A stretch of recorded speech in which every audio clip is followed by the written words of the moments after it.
다윗의 믹담이라는 제목이 붙은 시편 16편입니다. 1절은 하나님이여 나를 지켜주소서 내가 죽게 피하나이다.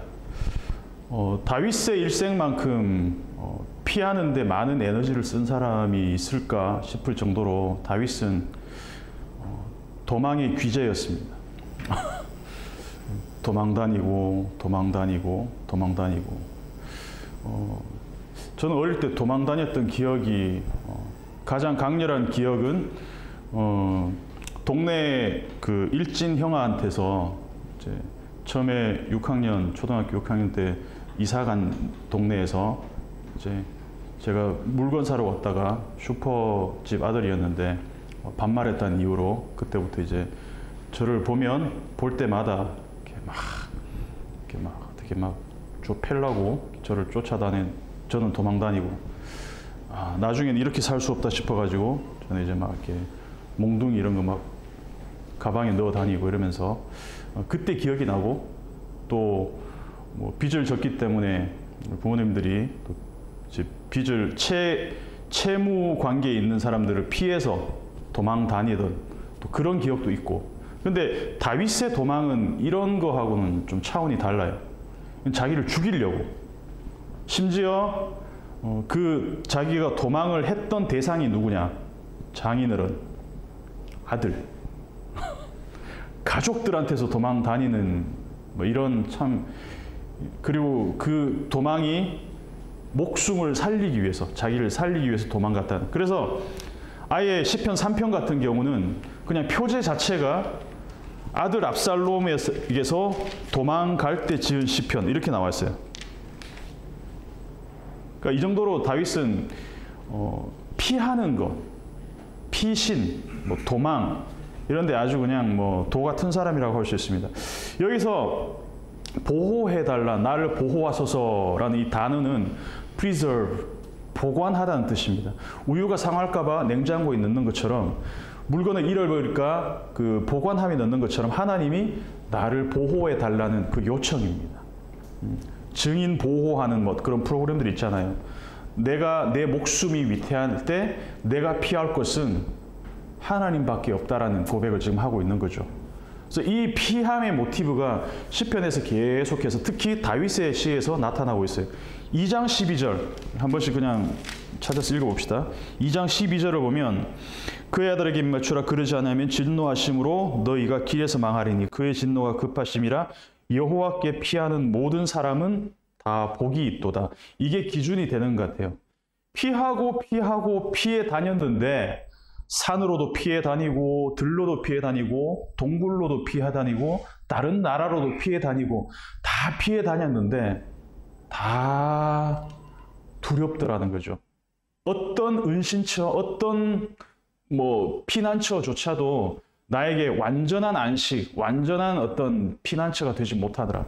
궁극적으로 여호와께 피하는 자가 복이 있다. 그래서 5편 11절에도 마찬가지입니다. 5편 11절을 보면 그러나 주께 피하는 모든 사람은 다 기뻐하며 주의 보호로 말미암아 영원히 기뻐 외치고 이렇게 나오고 있습니다. 7편 1절을 보면 여호와 내 하나님이여 내가 주께 피하오니 나를 쫓아오는 모든 자들에게서 나를 구원하여 내소서.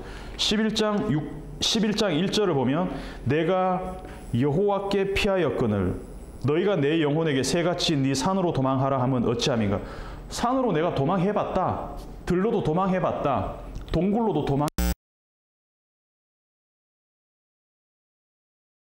나의 궁극적인 피난처가 되시더라. 오늘 1절에서 그 얘기를 하고 있는 겁니다. 여호와 나를 지켜주소서 내가 주께 피하나이다.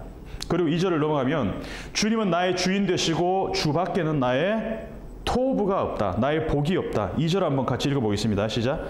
내가 여호와께 아뢰되 주는 나의 주님이시니 주 밖에는 나의 복이 없다 하였나이다. 아멘. 직역하면 주님, 당신을 떠나서 누리는 어떤 좋은 것도 궁극적인 좋음이 될 수 없더라는 고백이라는 것이죠. 어릴 때 갖고 놀던 장난감을 지금 갖고 놀라 그러면은 너무 유치할 거 아니겠어요? 젊을 때 그렇게 좋아 보이던 것들이 나이가 들면서 시시하고 재미없는 것들이 많습니다. 한때 열심히 모으던 피규어, 프라모델,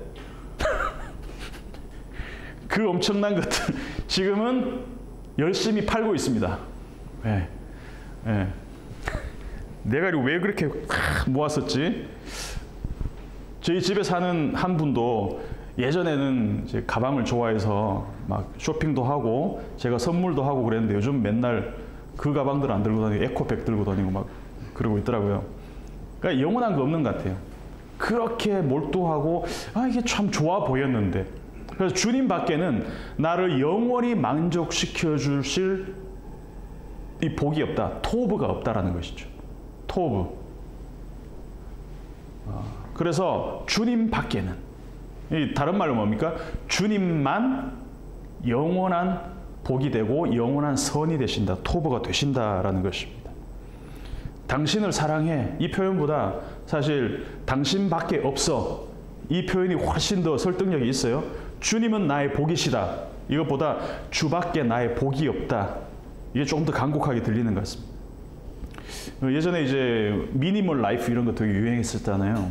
미니멀 라이프, 뭐 채움보다는 비움, 뭐 이러면서 이 미니멀 라이프는 뭐 최근에만 유행한 게 아니라 어떤 시대마다 다 이제 뭐 한때 유행했던 그런 것들입니다. 초대교회 성도들도 마찬가지죠. 나누고 함께 공용으로 쓰고 베풀고 비우는 것에서 그들의 어떤 그 공동체 안에서 선을 찾았었고, 중세 수도사들도 어떤 체험보다는 비움으로서 어떤 그 지고의 복들을 찾아왔던 것 같습니다. 핸드폰 하나 안 들고 나오면은 불안하잖아요. 핸드폰 두고 나왔다. 근데 사실 한 몇십 년 전으로 이렇게 거슬러 올라가 보면 핸드폰이 뭐야? 뭐 삐삐도 없었던 시절이 있어요. 집에 전화도 없었던 시절이 있었어요. 그때는 어떻게 살았지? 잘 살았던 것 같아요. 근데 지금은 하루라도 없으면 되게 불안해요. 저처럼 이렇게 공간 대여를 하고 있는 사람들은 핸드폰으로 다 관리를 하기 때문에 하루만 안 들고 나오면은 좀 문제가 생기겠죠. 편리하기 위해서 내가 소유하는 것들 있잖아요. 그런 것들이 어떨 때는 점점 그것들 때문에 내 삶이 옥죄어진다는 그런 느낌을 받을 때가 있습니다. 카톡 없는 사람 없잖아요, 지금. 카톡 안 하는 사람 요즘 이상하게 쳐다볼 것 같아요. 아니, 카톡이 없어? 카톡도 없어? 내가 채우고 하나씩 늘려가는 것들이 많아질수록 관리해야 될 것도 점점 많아집니다. 인맥 관리, 뭐 카톡이나 아니면 뭐 여러 가지 뭐 페북, 패친들 이런 거, 인스타그램, 사람들이 많아질수록 일일이 다 답장해야 되고, 내가 좋은 것들이 하나씩 늘어남에 따라서 점점 내가 거기에 에너지와 시간과 물질과 이런 것들을 쏟아야 될 게 많기 때문에 좋은 것들이 정말 좋은 것들이냐라고 한번 반문할 때가 있다는 것이죠. 집이 많으면 좋을 것 같은데 막상 집이나 건물을 여러 채 갖고 있으면 그거 신경 쓰고 또 집값 떨어지면 어떨까 신경 쓰죠. 주식 갖고 있는 사람들, 주식 여러 개 있어요. 그러면은 빨간색만 있을 때는 좋겠지만 어떨 때는 또 파란색이 될 때도 있고 하락일 때는 또 신경 쓰이고, 그러다 보면은 내가 좋은 것들이라고 해서 컬렉팅하고 끌어모으던 것들을 관리하고 그것들을 또 이렇게 신경 쓰다 보면은 그냥 순식간에 시간이 흘러가버린다는 것이죠.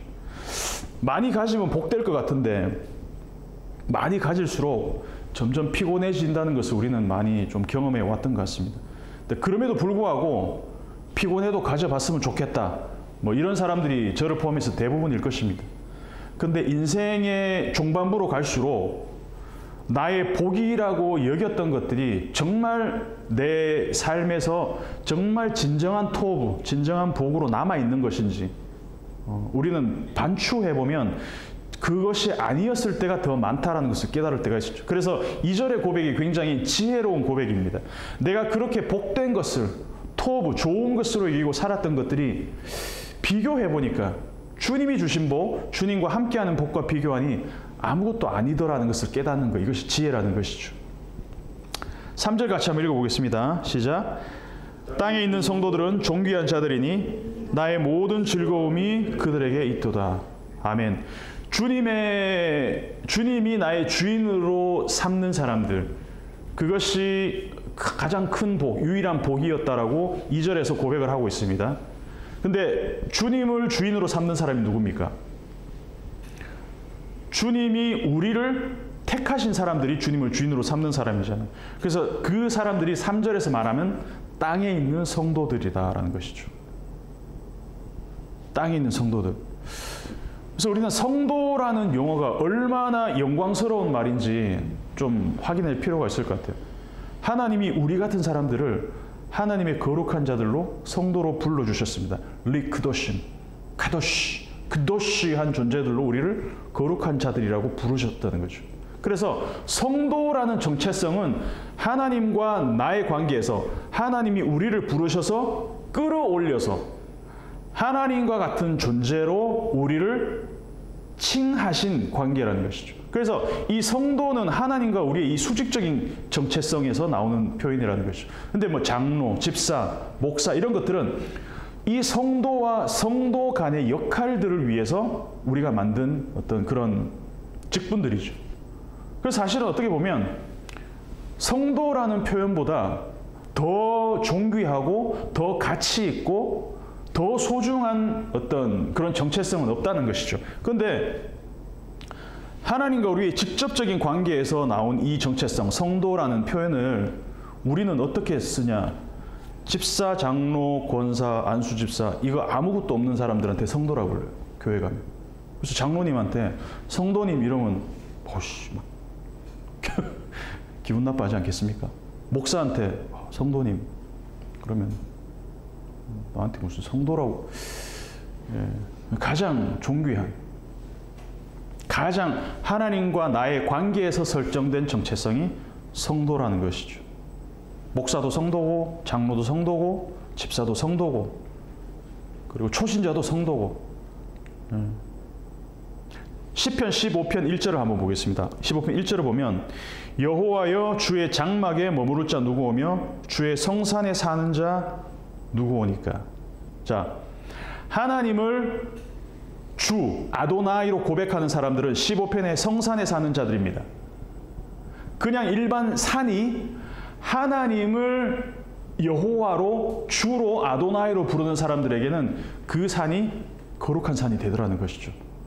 그리고 16편에서 땅에 있는 사람들은 성도가 된다는 것입니다.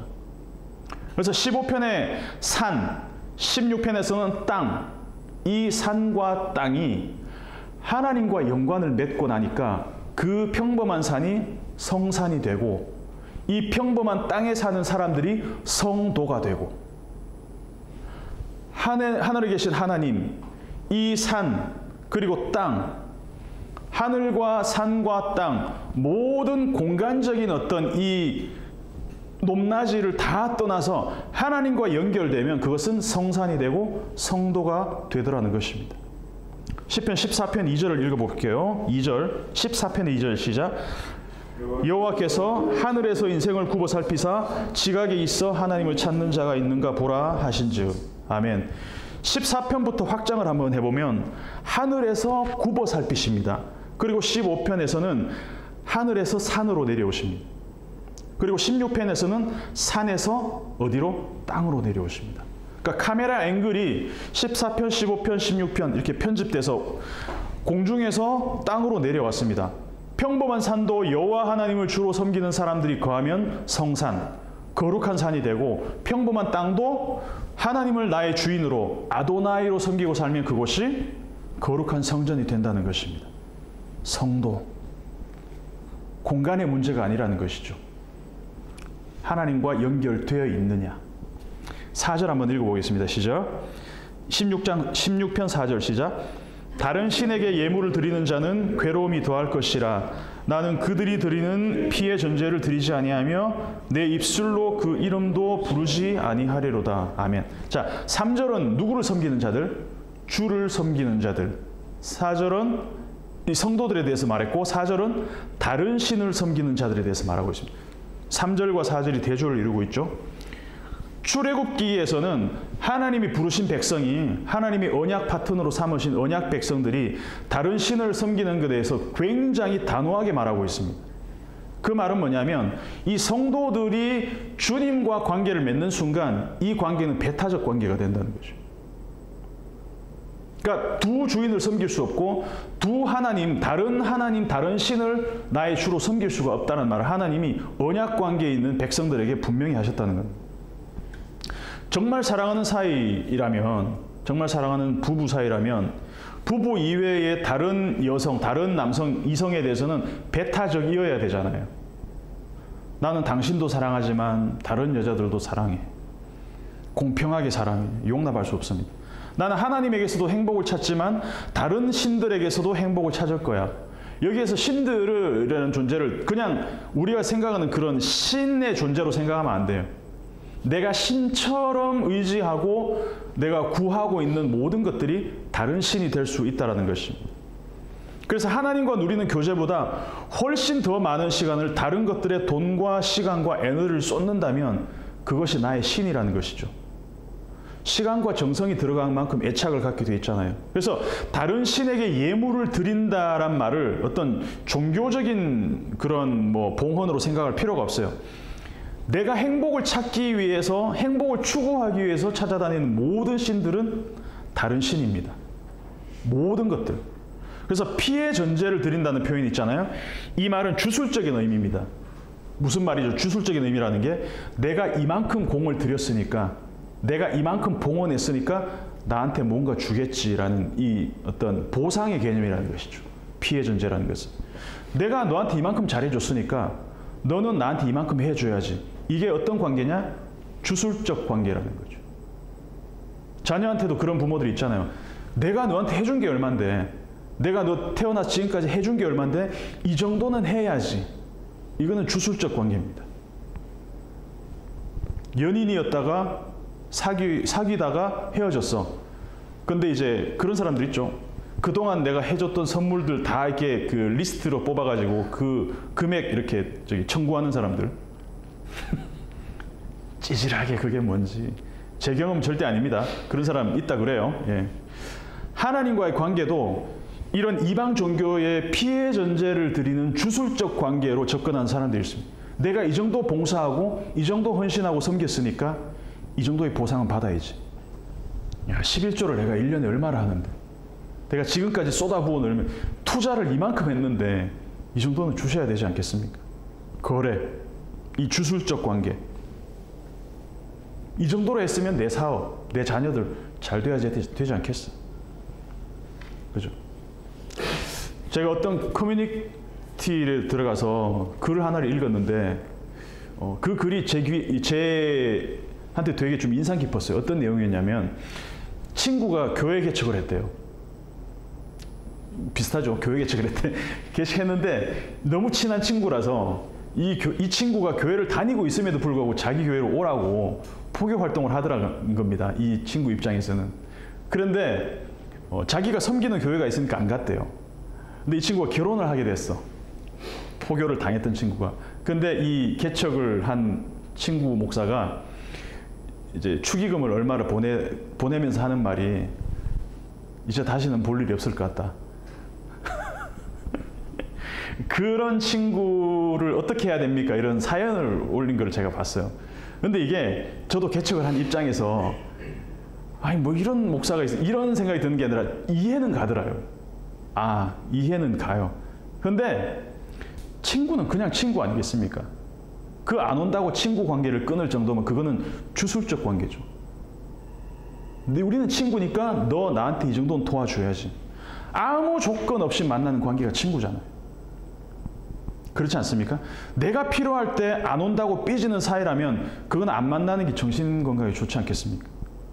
하나님이 언약을 맺으실 때 언약 관계를 맺은 그 백성과의 관계는 하나님이 무조건적인 관계로 맺었습니다.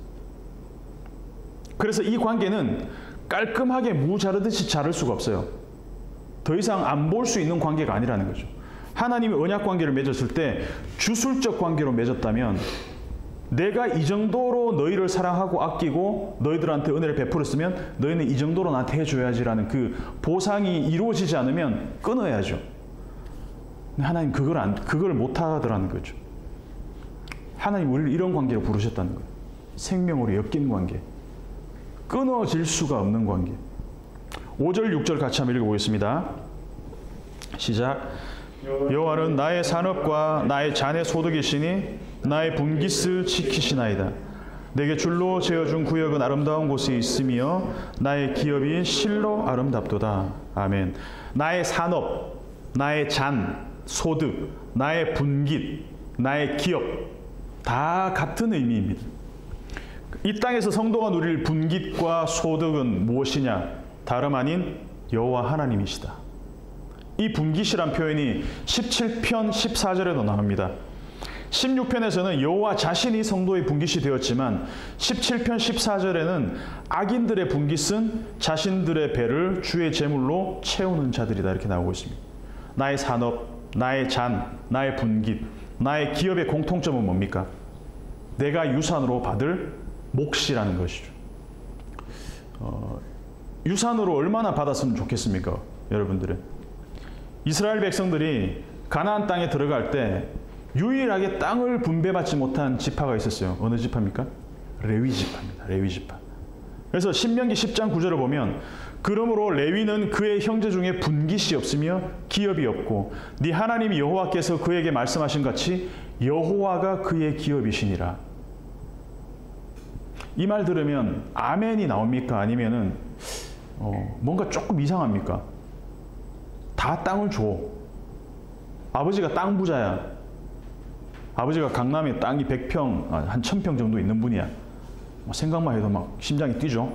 근데 자식들을 불러놓고 첫째는 여기 땅, 둘째는 여기 땅, 셋째는 여기 땅. 그리고 막내를 탁 부르면서 너는 내가 분깃이다.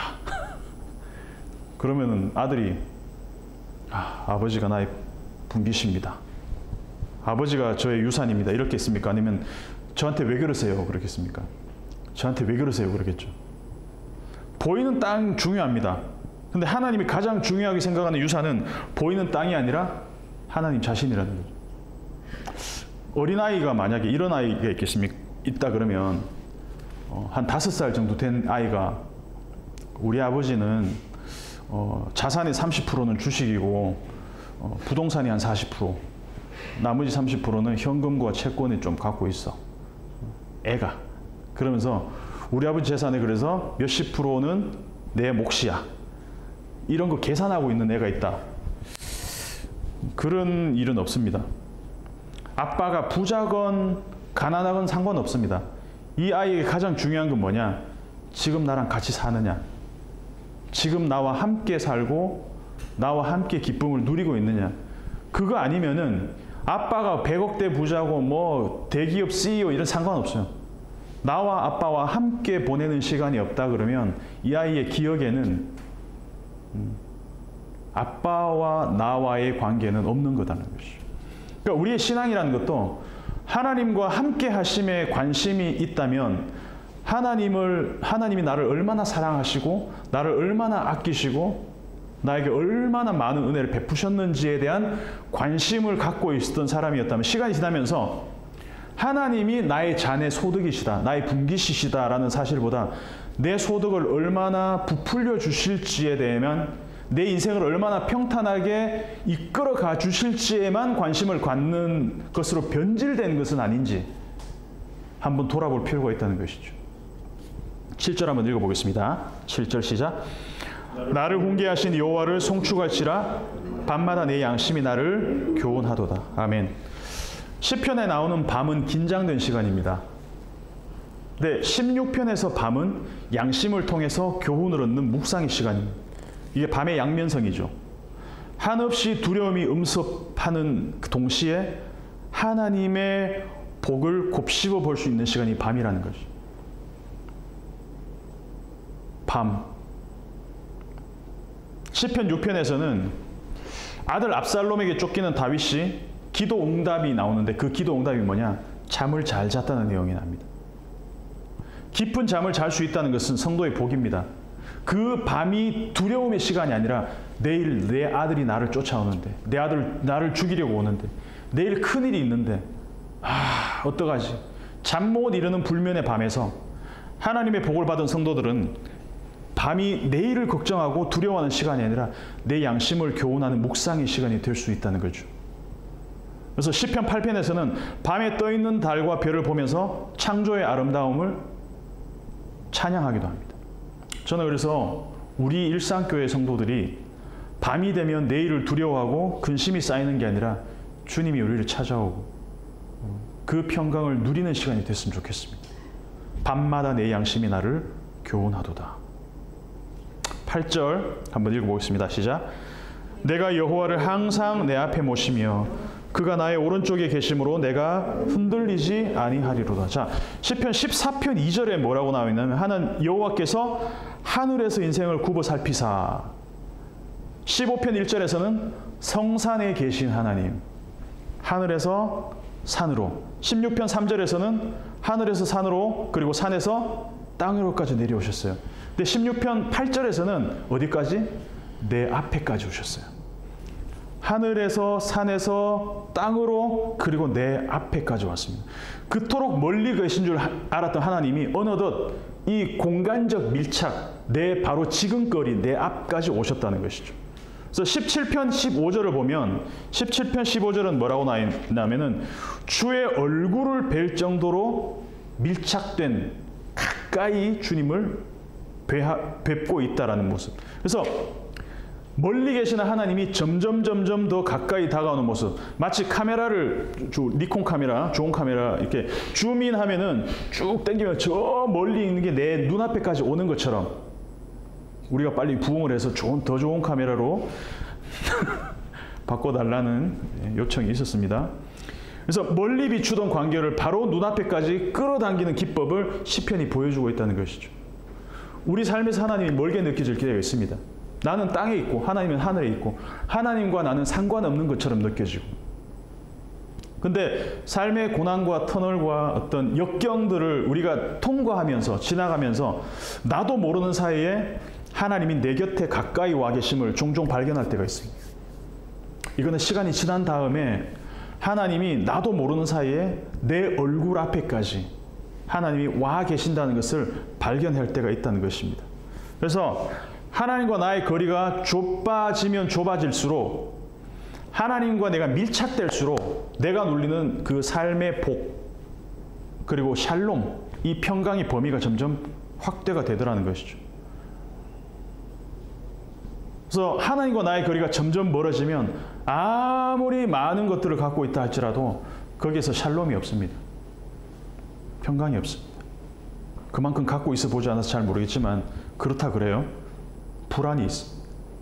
그래서 성경의 복은, 성경의 선은 뭐냐?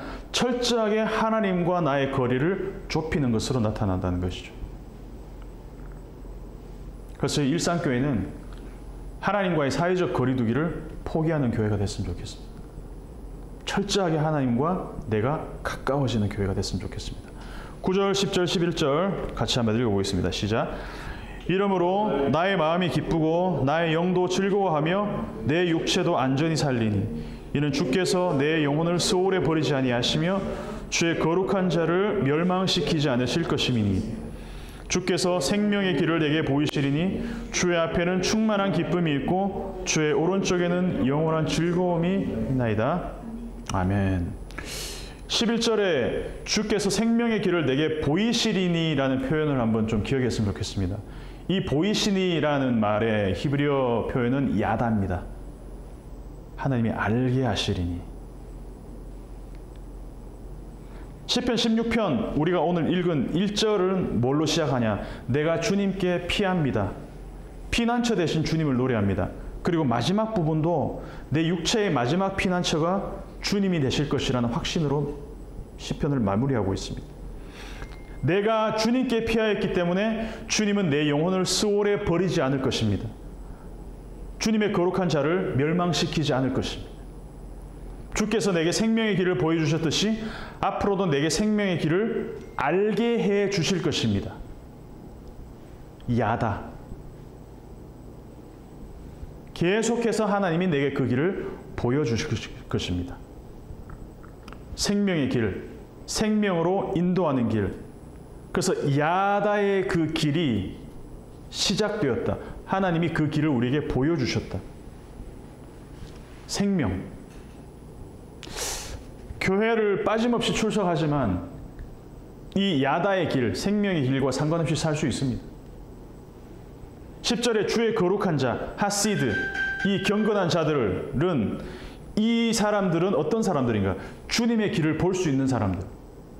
주님이 부어주시는 그 생명의 길을 보는 눈이 열린 사람들. 그래서 오늘 말씀대로 하면 주님이 보여주시는 그 생명의 길을 야다하는 사람들. 우리가 지난 몇 주간 요한복음의 말씀을 쭉 봤잖아요. 그 야다의 길이 우리에게 비춰졌습니다. 근데 사람들이 깨닫지 못하더니, 알지 못하니, 보고도 보지 못하더니, 말을 해도 알아듣지를 못해.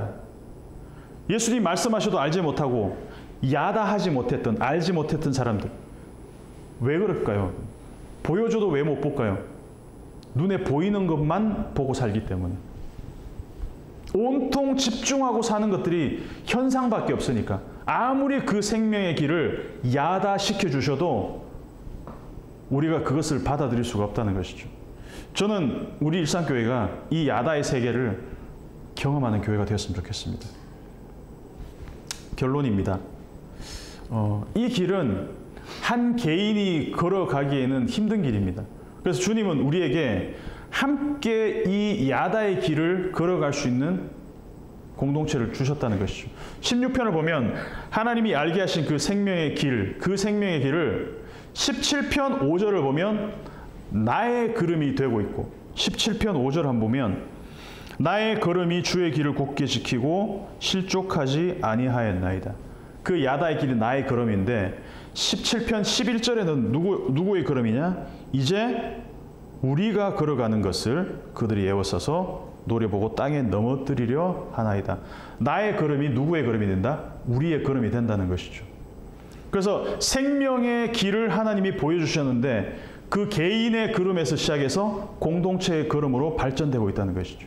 하나님이 교회를 허락하신 이유는, 일상교회를 허락하신 이유는 이 생명의 길을 함께 보고 함께 걸어가도록 하기 위함이라는 것을 믿습니다. 제가 예전에는 이렇게 걸음걸이가 안 좋아서 발을 자주 좀 삐끗했었어요. 가만히 걸어가다가도 막 이렇게 삐끗하고. 시편 말씀을 제가 이렇게 묵상하면서 깨달은 게 있습니다. 천천히 바르게 걷자. 천천히 바르게 걸으면 발 삐고 넘어질 일이 별로 없어진다는 것이죠. 근데 천천히 바르게 걷기가 힘든 사회에 살고 있어요. 특히 우리나라.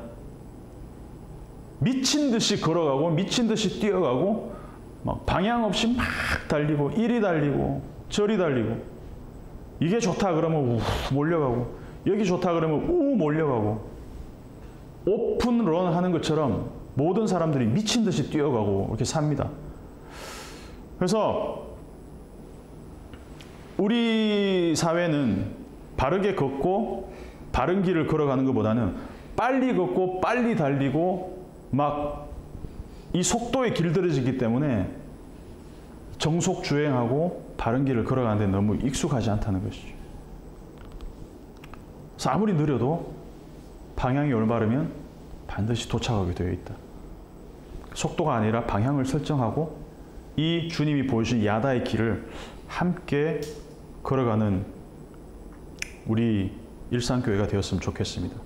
그리고 한 주 동안 주님이 우리의 유일한 피단처 되시고 주님이 우리의 유일한 생명의 길이 되심을 기억하는 저와 여러분과 우리가 될 수 있기를 주님의 이름으로 축복합니다. 우리 함께 기도하겠습니다. 말씀을 기억하시면서 주님이 우리의 피난처 되신다는 말은 공간적인 피난처 그리고 우리를 안전하게 해줄 수 있는 어떤 사회적 시스템, 돈, 그런 뭐 안식처 현상적인 어떤 그런 것들도 필요하지만 궁극적으로 다윗이 그랬던 것처럼 산으로, 들로, 광야로, 동굴로, 다른 나라로 아무리 도망 다녀봤자 결국 나의 궁극적인 피난처는 하나님이시다. 이것이 우리의 고백이 됐으면 좋겠고, 우리가 걷는 이 야다의 길이 여전히 이 야다의 길을 알지 못하는 로야다, 알지 못하는 사람들이 이 길을 함께 알고 함께 걸어갈 수 있는 우리 일상교회가 되었으면 좋겠다. 이것이 우리의 기도가 되기를 우리가 소망하며